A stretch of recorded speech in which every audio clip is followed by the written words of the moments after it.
नमः शिवाय दोस्तों, हर हर महादेव। स्वागत है आपका मेरे YouTube चैनल रुद्र शक्ति दर्शन में। आशा करता हूँ कि आप सभी कुशलता से होंगे। दोस्तों, जैसा कि मैंने बताया था कि पिछले वीडियो में ब्रह्म शक्ति क्या होती है, और दोस्तों आज मैं उसका सबसे बड़ा उदाहरण आपको बताने जा रहा हूँ। श्री हर्षु ब्रह्म जी की महिमा। श्री हर्षु ब्रह्म जो हैं वो बिहार में भभुआ जिले के चैनपुर नामक ग्राम में है। उनका जो मंदिर है वो चैनपुर भभुआ में है और उनको ब्रह्म सम्राट कहा जाता है। जितने भी ब्रह्म हैं इस धरती पर उनके सम्राट हैं वो, क्योंकि बहुत ही विद्वान ब्राह्मण थे और भारद्वाज गोत्रीय ब्राह्मण थे। तो उनकी कहानी ऐसे है कि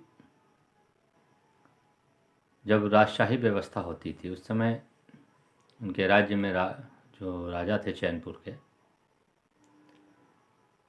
तो उनके राजगुरु थे वो श्री हर्षु ब्रह्म जी। तो हर्षु ब्रह्म जी बहुत ही विद्वान ब्राह्मण थे और राजपुरोहित होने के नाते राजा जो भी काम हुआ करता था उनसे पूछखरी किया करते थे, जिससे कि राजा की बहुत ही उन्नति होती रहती थी। और इतने प्रसिद्ध थे, इतने विद्वान थे और राजा उनको इतना मानते थे कि जो उनका महल था, महल बनवा दिया था राजा ने श्री हर्षु ब्रह्म जी का। तो महल की जो अटारी थी वो राजमहल की जो अटारी थी उससे ऊंची थी हर्षु ब्रह्म जी की। तो जो राजा की स्त्री थी वो द्वेष करती थी हर्षु ब्रह्म जी से। पता ही नहीं क्या चिढ़ थी श्री हर्षु ब्रह्म जी से। तो रात को एक दीपक जला के अपने अटारी पे रखते थे बाबा। उसको राजा की औरत ने देखा तो उन्होंने कहा कि वो आपके सेवक हैं और उनकी अटारी आपसे ऊंची कैसे है, रोज़ दीपक जलाते हैं, ये मुझे अच्छा नहीं लगता है।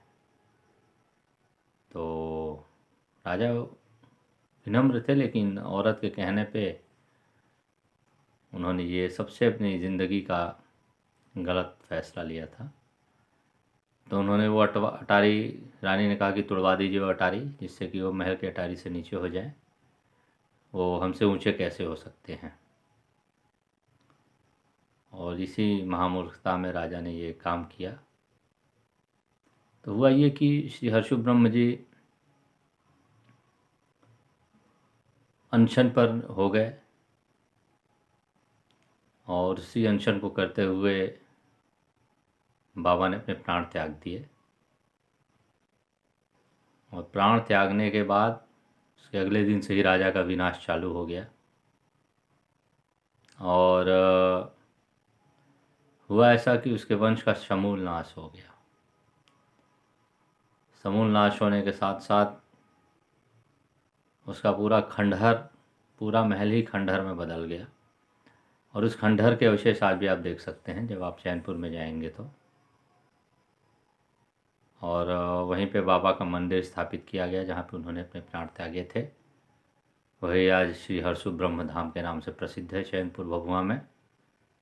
और यहाँ पे हर वर्ष मेला लगता है नवरात्र में। और देखिए दोस्तों, यहाँ पे भूत प्रेत से ग्रसित होते हैं लोग, भूत प्रेत से परेशान होते हैं लोग, वो अधिकतर आते हैं यहाँ पे। जिनको सफ़ेद दाग है, चरग है, मैंने जैसा कि बता रखा है कि ये सब प्रेत बाधा के चलते ही होता है। और ये जो सफ़ेद दाग है ये तो ब्रह्म दोष के चलते होता है। मैं बार बार फिर से बता दूं आपको कि जैसा मैंने पिछले वीडियो में बताया था कि देखिए, ये सफ़ेद दाग जो चरग होता है वो ब्रह्म दोष के कारण ही होता है। दूसरे कोई आत्मा ये चरग नहीं उत्पन्न कर सकती। जैसे कि कोई ब्राह्मण है, उसके आपके पीढ़ी में किसी ने उसकी हत्या कर दी, या उनके ज़मीन जायदाद हथियाने के लिए हत्या कर दी, या ज़मीन जायदाद ज़बरदस्ती हथिया लिया, वो निर्बल थे, उन्होंने अपने प्राण त्याग दिए। अगर वो ब्राह्मण हैं तो वो ब्रह्म रूप में इस आपसे पूरी तरह से आपका नाश कर देंगे, और आपका समूल नाश हो जाएगा, और आप बिल्कुल भी सही नहीं रह सकते। कितना भी सुखी रहना चाहेंगे आप दुखी ही रहेंगे। सुखी क्या, आपका वंश ही नहीं चलेगा तो दुखी दुख है। तो यही होता है ब्रह्म दोष में। तो इसका एकमात्र उपाय है, श्री हर्षुभ ब्रह्म जी के यहाँ चले जाइए। फिर बता दूं मैं एक बात आपको, कि अगर जो आपका दोष नहीं है उसमें, अगर जो भी भूत प्रेत आपको परेशान कर रहा है, अगर जिससे आपको कोई संबंध है ही नहीं, वो किसी के द्वारा कार्रवाई करके आपके ऊपर किया गया है, तब तो श्री हर्षुभ ब्रह्म जी के यहाँ आप जब जाएंगे, उनसे प्रार्थना करेंगे, तो वो जो भूत प्रेत है वो वहीं पे बंधक बन जाते हैं। फिर वहाँ से वो कहीं नहीं जा सकते, उसी धाम में उनकी अब जो दुर्दशा होनी होगी होगी, और जब समय आएगा तो प्रभु उनको मुक्त करेंगे। हाँ, अगर जो कारण है आपका, अगर जो आपके पीढ़ी में किसी ने किया हुआ है, उस ब्राह्मण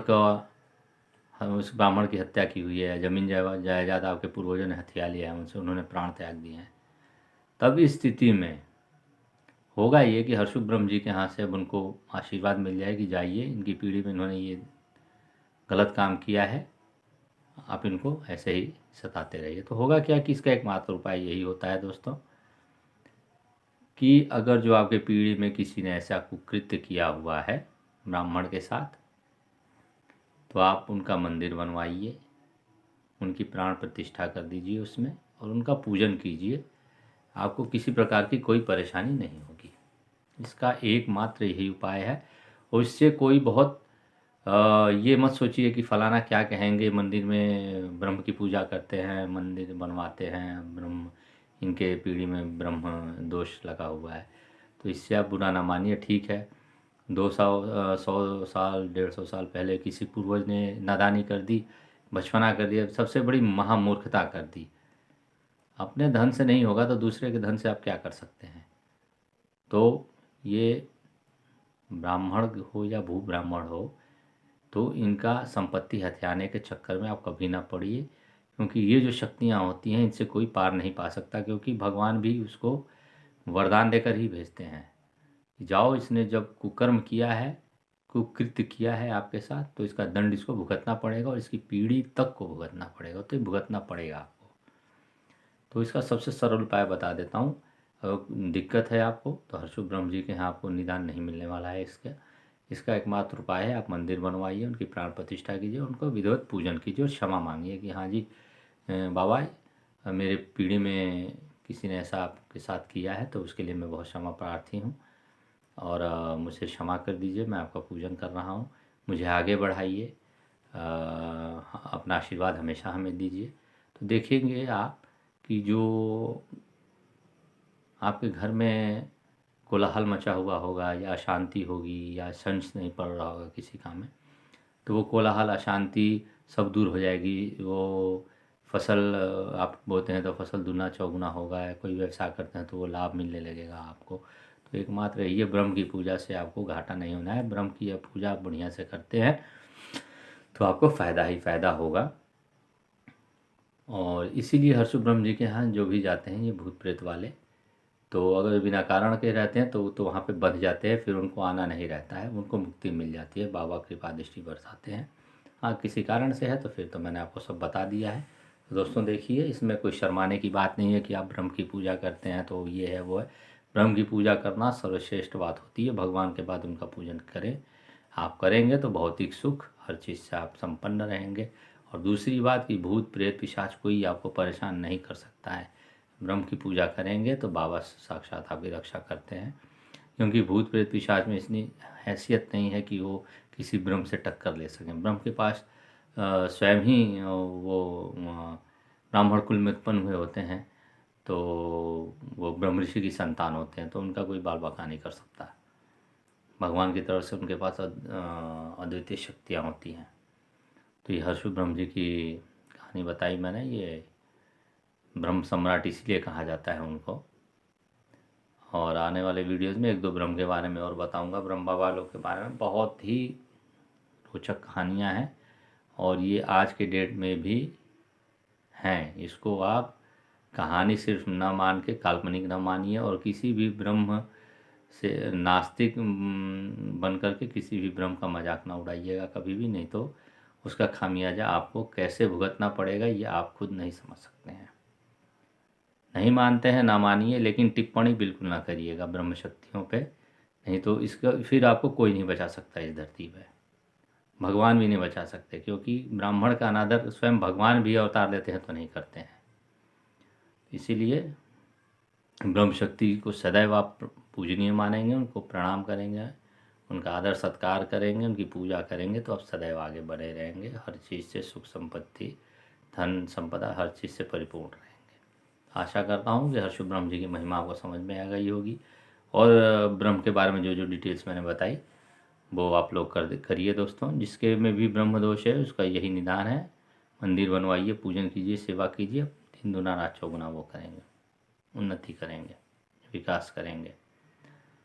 तो आशा करता हूँ कि मेरी वीडियोज़ आपको ये हर्षु ब्रह्म जी की महिमा बहुत ही पसंद आएगी और जो ब्रह्म की जो नॉलेज दे रहा हूँ ये कहीं आपको नहीं मिलने वाला है दोस्तों। तो श्री हर्षु ब्रह्माय नमः। जय भोलेनाथ, जय माँ पार्वती। धन्यवाद दोस्तों।